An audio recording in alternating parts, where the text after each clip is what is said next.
I tried everything, y'all. I tried everything. I didn't want. I wanted to find so many reasons to let y'all know why I don't like this printer. Hey, y'all. Welcome to my channel. I'm Patrice, and today we are going to be unboxing, testing, and reviewing the Xtool Apparel Printer. Thanks to Xtool for sending me this printer so that I can let y'all know what I think about it. Now, Xtool sent me the printer, the shaker oven combo, and also the air filter to use with this printer. Now, you don't have to get everything. If you were to get this printer, you could just use the printer by itself. You certainly can use it by itself without the shaker, but let me just let you guys know before we even get into the video, the shaker oven combo with the air filter, it just makes it so much more seamless, a lot easier, and I can literally print and work on other things. I don't have to baby the printer. I don't have to do any extra powdering or anything. So just off of that alone, I love it. Now, do I think that this printer is for hobbyists already? No, I don't think that this is a printer that somebody who's just a hobbyist or a weekend crafter, somebody like that. No, if you have a small business, this would be an investment in your business if you are in the apparel industry. If you're in the apparel industry, if you have a small business, mid-sized business, I definitely think that this printer is perfect. And I've only been using it for a few days. So let's get started. Let's see what this printer can do. This is a dual head DTF printer, meaning it has two heads. So it does move a little bit quicker than other DTF printers that are on the market. All right, so let's get started. All right, y'all, so I already took the shaker oven combo out of the crate, and we already unboxed the printer, and we have everything set up. So the printer and the oven shaker combo came separately, and I had to place the printer on top, and you all will see how we secure it on top of that oven shaker combo. I really like this because it reduces the amount of space that I really need to have something like this. I love how compact and vertical it is. So right now I'm just removing all of the tape and film away from the printer. Make sure you get all of that tape and film away. And now I'm looking at the instructions that's packaged inside of the printer. Be sure not to plug in your printer or anything until you actually get to that part of the instructions, okay? So here is the adapter for us to get some power to this printer, and they have everything that you need packaged here. This is a long screwdriver because you will need it when installing the brackets, and that is a USB cord, and we have brackets for the roll paper film, and then we have these extra waste tank disposable cartridges here. Okay, so now I'm just removing all of the foam, and in this particular box we have some syringes, and hold on to those syringes, don't lose them. We have some cotton swabs, and these are just basic maintenance things that you will need when you need to perform maintenance on your machine. Okay, this is the print head, and I'm just sliding that out of the way, and I'm removing even more styrofoam. You want to remove the styrofoam, and then you also want to remove the cover. It's like a very, very thin film that's around the print head. Okay, now there is also another piece of film underneath the print head, and I was just trying to see how I was going to get to it. So we had to open up the door on the left side. I set the print head all the way over to the left, opened up that left door, and I was able to get that film that's right underneath the print head. Okay, so you have to get that. You have to remove that. All right, so don't be scared because I was a little bit nervous in removing it, but I just ended up going ahead and feeling for it and was able to take it down. All right, so this printer sits directly on top of the oven shaker combo, and it's not secure when you sit it on there. So they have screws that come with the machine that you need to screw it down into the oven shaker combo. So that's what I'm doing right now, making sure that this printer is nice and locked in with the oven shaker combo. You want to make sure that it's as flush as possible, but once you push it as close to that oven shaker, the top of it, you'll see the opening for the screws where they need to go, and that's when you'll know that you're in the right position. So this is pretty easy to do. Once you get help placing the printer on top of the oven shaker combo, this is pretty easy. I am just making sure that I screw both of the openings, and you want to make sure that you screw this in and screw it tight and use the long screwdriver that comes with the machine. All right, so everything is looking good. I'm pretty happy with it. I do feel like it's secure. And now we're going to get ready and move the print head over a little bit because we want to take off that print head cover. Just for now, we'll go back and put it on at the end, but for now we need to expose those dampers and that print head connection. All right, so let's go ahead. We just lift it off. At first I thought maybe we had to unscrew it, but we really didn't. It just slides right off very easily. Over on the left, you'll see a lever, and that lever controls the pinch rollers where the paper is fed through. So you want to just know exactly where that is because you will be using that when we get ready to put the paper inside or the film inside. It's not paper, it's film. All right, so now I have the brackets and we're going to get ready and screw those brackets on. Again, use your long screwdriver. It actually comes with two long, very long screwdrivers, so you'll know which ones to use with it.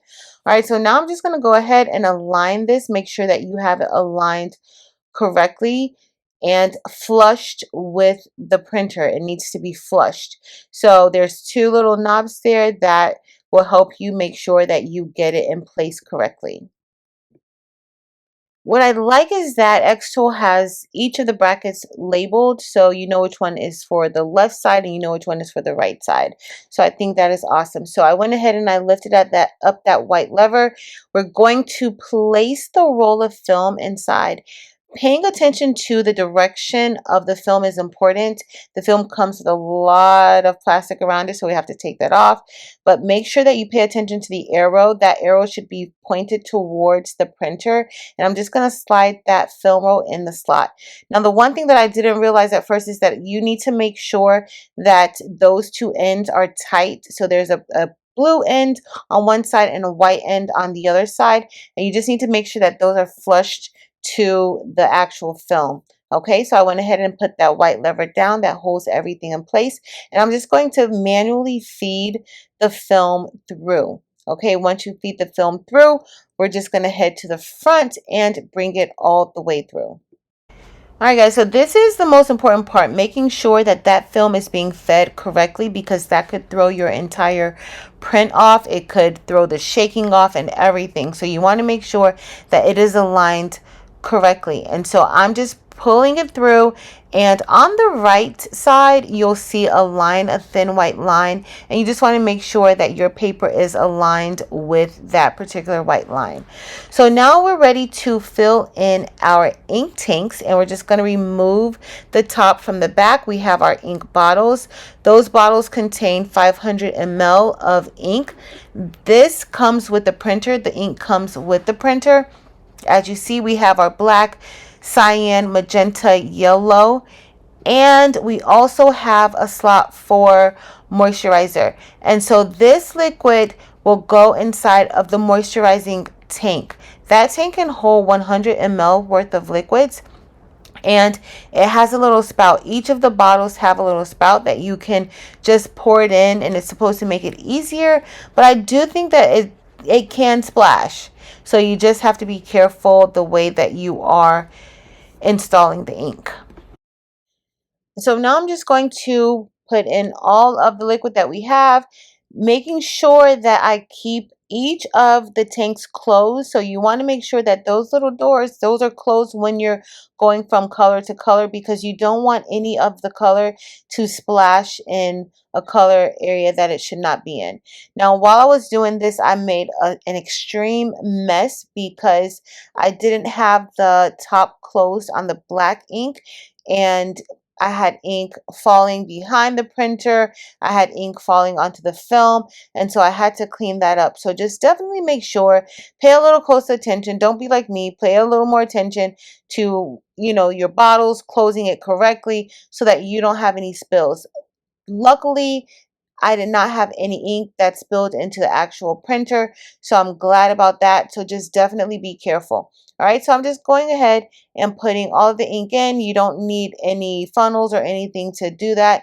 The way that these bottles are set up, it makes it super easy to pour it in, but that ink can still splash. And as you see, I made a huge mess with that black ink, but I had all of the color tanks closed, so I did not have to worry about mixing any of the inks. Once I was done with installing the ink into the printer, I moved down to the shaker oven combo to get ready and place the adhesive powder inside of it. So there is like a little cylinder type of slot that you just have to pull out. You have to turn it and then pull it out, and then you grab the adhesive powder, and I just poured it inside, filled that up, and then once I was done filling it up, I slid it back in, but you do have to turn it to lock it in place. So what happens is that when you push it back in and you turn it, that powder then goes into the oven shaker combo. And once you're done, you just turn it counterclockwise and then it's locked. You can't even pull it out, okay? So the next thing I want to do is place the exhaust pipe onto the bottom of the oven shaker combo. This is going to be connected to the air filter. Okay, this is going to be connected to the air filter. So this is actually kind of similar to the exhaust pipe that they use with their lasers. All right, so the next thing I want to do is I want to connect the printer to the oven shaker combo. This is important because this is how everything is going to flow as it should. This is how it communicates. Then I'm going to get my cords and I'm just going to plug those in. So you just have to make sure that you plug in both the printer and the oven shaker combo. They have two separate power points. All right, guys, so now we're ready to get this started and it is powered on. What I like about this already is that there is a display screen on the printer, and that display screen is going to walk us through the rest of the steps required.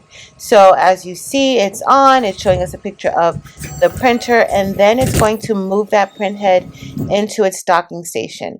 All right, so I'm just going to use the prompts on the printer to help me set the rest of the printer up. It starts to do alignments just to make sure that that paper is placed properly, and you will also be controlling your oven shaker combo from this screen as well. So make sure that you have it connected. All right, so oh my goodness, y'all, look, it even cuts the film for you so that you can reduce wasting any of the film. I already love this. I already love the fact that it does that after it prints each print. So now it's just calibrating and making sure that it is going to be able to function the way that it needs to function. I'm going to continue following the prompts. This is the waste tank area over on the right side. So everything looks good.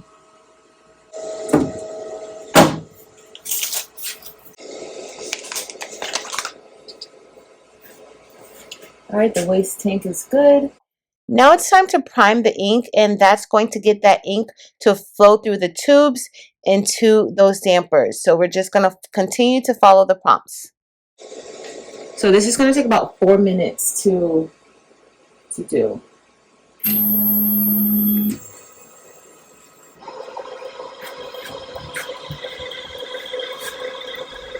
So the ink should be flowing through to the dampers, the different colors, the whites, and it was taking a little bit of time to do it, and by the time it finished the first session, some of the white did come through but none of the colors, and so I ran another primer, and then the white actually flowed through and it went into the dampers. However, the color did not. If you're going to run multiple priming sessions, you want to make sure that you close off the tube once the ink is flowing through that tube, or once it's going into that damper, because if not, then you'll end up spilling ink. So there are some little latches on each of the tubes for you to be able to close it off. So that color ink just refused to flow through the tube, so now I have to pull out the syringes and manually pull it through. Alright guys, so the white ink primed, but the other colors did not. And I ran it about twice, well maybe 3 times. I think I did it 3 times. And all of those tubes are clear. So I grabbed our syringes that came with the printer and we're going to have to extract it. So let's start with this one, and this one should be the yellow. I'm just gonna pull that tamper out and we're going to place the syringe right in there. And we're gonna see if we can pull that ink out. All right, it's in. I see the yellow coming through. So I can see the yellow coming through up there, okay? And we're gonna keep pulling it until it fills the damper. See, nothing's in. And soon we'll see that yellow ink coming through. There we have it. Just gonna pull a little bit through there. I see some little air pockets. And I am gonna take a little bit out just to make sure it comes through. Maybe about 10 ml. All right, a little more than 10 ml, but that's fine. As long as that ink is coming through the way that it should, you shouldn't have any issues. I just want to put this back in the correct way. All right, so I'm going to put this in and we're going to close the clamp. All right, we're going to repeat this for the next color as well. So when extracting the ink, make sure that you use a brand new syringe for each color. Okay, you don't want to contaminate the colors. And also what I usually do is once I'm done pulling some of that ink through, I'll just go ahead and put the ink that I pulled through right back into the tank that it came from. Okay, so when I pulled the magenta through, I just went ahead and put that ink right back into the magenta tank. So that solved our problem and everything is looking good. The printer is then going to begin doing a print head cleaning. It's also going to do an alignment. It's going to do a nozzle check. So everything turned out good. Next, I'm going to place the paper tray onto the oven shaker combo. As you see, I already have the air filter right there next to it. The air filter was a simple setup. And I'm just putting the paper tray here so that when that film comes out, it'll come out as it should. So now our printer is printing a nozzle check, and from here, that looks pretty good. I'm pretty happy with that nozzle check, especially for it to be the first nozzle check. So it's going to also cut it, and we'll just be able to take it out. All right, guys, so let's see what it looks like. And I love that it cuts the film for us and then it goes back into place. I think it's super cool. All right, so here's our nozzle check. Everything looks good. Some of that ink is dripping. Just remember, if you're new to DTF, that film, it does not absorb the ink. So that ink is wet. Okay, so I want to show you all the software a little. This is Xtool Studio. This is the app that Xtool uses with all of their lasers and also with their DTF printer. Most DTF printers require a RIP software. However, Xtool has set it up to where you just need to use the same app that they've always had around. So we're going to select new project. I already have the printer connected and I do have a wireless connection. So with this printer, I'm able to print wirelessly. I don't need to be hardwired to the printer. So here we have, you see here, it says it's ready. This is the Xtool Apparel printer. And you can also select the device that you're going to be using. As you see, here's all of their lasers and here is the Apparel printer. And you would just go ahead and select the Wi-Fi option. So let me go back here. I'm going to select add device so that you can see how to do that. So right now it's looking for a USB. There is no USB connected. My computer is not connected to the printer itself. So I'm going to select Wi-Fi, and here's where I would just select here and select the Wi-Fi, or select the Apparel printer to be used with Wi-Fi. So this is the canvas. As you see here, there's two gray strips. This is the area that you should not print on. So you will not be able, this is not a printable area. You want to make sure that it stays on the white part of the canvas. To import an image in, you're just going to select this little square with the plus sign on the inside that says import, and it will take you to all of your files for you to import the file inside. So let's go ahead and select a file. We can pick any file. So we're just going to select this file right here just so you can have an idea of how to get this done. So this is that there's a low image DPI.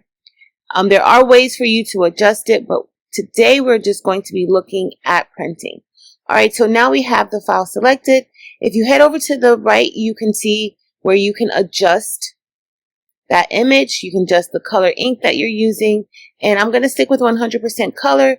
White ink, you can change that to 2550. The default is 75%, and I do feel like that is so far really, really good for us to use. And these are other things that you can do. Now with this particular software, it doesn't print gang sheets. However, you can print multiple copies at a time, and the printer will cut it as it's printing each copy. So right here you see it says quantity, that's 1. If I change this to, let's say 5, it doesn't update the image on the page, but when it gets ready to print, it's just going to print 5 copies of that for you. Okay, and so mirror printing, it's automatically set up for mirror printing. Another thing you can do is head over to where it says mockup, and if you select mockup, you'll be able to select a blank. So let's select a t-shirt, and it's loading, and you'll be able to at least see or get an idea of how that's going to look on your shirt. So that's basically it with our printer. Then you're going to select print, and once you select print, it's already mirrored. You're going to make sure everything looks good, and then you're going to select print again. Okay, you're going to select print again. Once you do that, as you see, this is telling me that this is going to take 9 minutes to print this out. So that's 9 minutes to print 5 copies out. So that's really not a lot of time to print 5 copies. All right, so we're going to go back to back. And if I select here, if I select the image and I select warning, you see where it says that it can enhance it for you. Okay, it can enhance it for you. I have done that with an image and it turned out just fine. All right, so that's basically it for the software. Pretty cut and dry. Now I have my MacBook out and we're getting ready to print our first print. You will be using the Xtool app to get that done. But I just want to let y'all know that I ended up not even having to hardwire the computer to the printer. I used the wireless feature within the Xtool app to print that way. And I absolutely love being able to print wirelessly. As it's printing, the printer will tell you the amount of time that you have remaining for your print to print. This time does not include the shaker oven curing system. It only refers to the amount of time that it takes to print. So it's going to cut it, then it's going to feed it into the shaker area, and then it'll go into the oven so that it can cure, and that adhesive will be able to be baked into your image, and then you'll be able to apply it to your shirt. So right now, this is how it's going. I hope you guys can hear it. I left the sound on in the background so that you can hear the amount of noise that this machine makes. And this is printing out beautifully for a first print. Beautifully.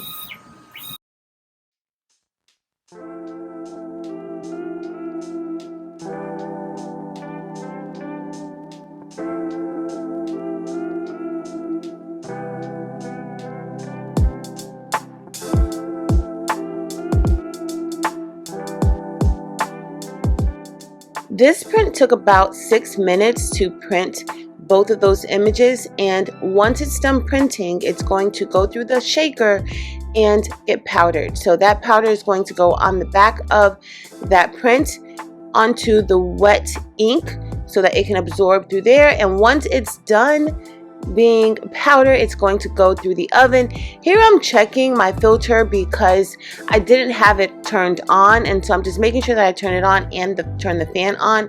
Because of that, my print over cured. So you want to make sure you have your temperature set correctly within the system, and you want to make sure that you have that filter turned on, because if not, it could mess up your print. So I went ahead and printed it out a second time, and I made sure that the filter was on and everything printed out beautifully. So next we're going to head over to the heat press, and I'm using my HTV Ront Auto Press 2, and we're just going to give that shirt a pre-press. I'm pressing this on cotton, but with DTF you can press it on cotton, polyester, blends. You can press it onto a variety of blanks and textures. All right, so here we are. We pressed it. I pressed this at 325 degrees for 25 seconds, and I went ahead and let that cool off before I peeled it off.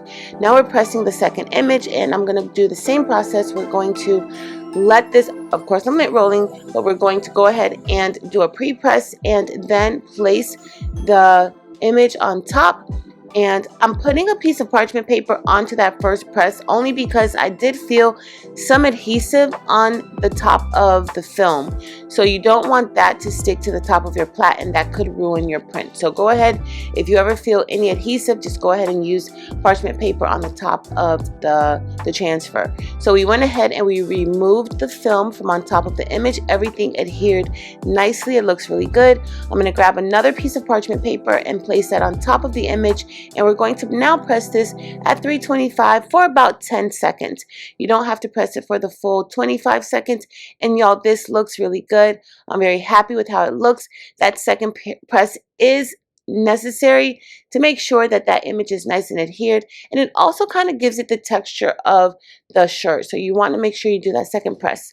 All right, so now we're going to go ahead and we're going to give the second t-shirt a press. We already peeled it off, and make sure you put your parchment paper on top. And y'all, this turned out really good. I love how this looks. We turned an embroidery file into a DTF print, and I absolutely love it. All right, y'all, so we are all done with unboxing, testing it out. You guys saw all the different things that it can do, and I have to let y'all know the truth. I love it. I didn't want to. I looked at that price at first when I saw how much it cost, and I was just like, you know what? No. But it does so much. It literally frees up your hands so that you can go and work on other things while it is handling business. Now, of course, you don't have to get the whole suite, but I would recommend getting the whole suite, especially if you have a small business, if you're looking to get into the apparel industry and you want to get into DTF, and you're not a small crafter, you're not a hobbyist, you're not just somebody who prints a few shirts here or there. If you are that person, I would say totally stick with transfers, because that's what I would do if I did not have a business. I like this printer for various reasons. Definitely because of the self-maintenance. So you need to keep this plugged in, and it will run the cleaning cycles for you. Now, does that mean that you don't ever have to perform any maintenance? No, that does not mean that.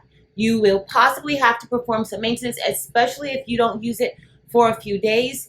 However, it's not going to be drastic. It's not going to be super dramatic. You will definitely be able to get this back up and running fairly quickly, as opposed to when you're using other types of DTF printers that don't have the self-maintenance features. Another thing that I really like about this printer is the fact, and I know I said it throughout the video, is the fact that it cuts the film for you and then it retracts the paper. So that way, you're not wasting any film. So I really like that, because with other shakers that I've had, I kind of would have to waste film, or it would take me a lot of time to kind of set it up on the roller so that, you know, I could reuse that film and everything, and I had to baby it to make sure that it's fit properly. You don't have to do any of that with this particular printer. You just need to make sure that that film is aligned so that it can feed through the machine as it should. The setup of this printer was super easy, surprisingly super easy, and what I'm very impressed with is the fact that I did not have to reach out to customer service. I did not have to reach out to tech support to get any assistance with this printer. Now, saying that, I did have an issue with getting that ink to go into the tubes and into the damper. And with this machine, everything is pretty much controlled from the panel. But I did feel like, you know, for somebody who may be new to the industry or new to DTF, or somebody who may not really have that much experience with printers and things like that, that may be off-putting, because that ink did not prime. I had to extract that ink. And to be quite honest, I don't like extracting ink that way because it's messy. As y'all saw, I already made a super duper mess anyway, and I try to avoid making any messes. So that was one issue that I did have. I do feel like, you know, it should be seamless. Once you go to hit the primer and you're priming that ink, it should go through with no issues. But I did have a problem with that area and I had to extract that ink. But if you're not familiar with DTF printers and how they operate, you may not know that you need to do that. Okay, so that is one area where I do feel like, okay, you know, it's supposed to be a one-click situation. You're just supposed to press it and that ink is supposed to go through. But nonetheless, it has been working beautifully ever since. Ever since that first print, it has been printing out really good. I like the fact that I can control everything from this panel, and you can also control all of the different features from the Xtool Studio app. Okay, you can control everything from the Xtool Studio app. So you don't need to download any special drivers. You don't need to download any special RIP software. That's another thing that I like, how they incorporated this particular printer with their app. So I'm going to be doing more videos. Of course, I can't give y'all my full honest review in a matter of 5 to 7 days. I need to test this out and see how this is actually going to print and produce, especially when I have larger orders. So if you enjoyed this video, please be sure to click the thumbs up button. Make sure to head over to Facebook, Instagram, and TikTok and join the Craftable Things communities there as well. I will have a link listed below if you want to check this printer out. If you want to purchase this printer, I will have a link listed below that will take you to the Xtool site. But that's it for today, y'all. Thank you all so very much for watching. Until next time.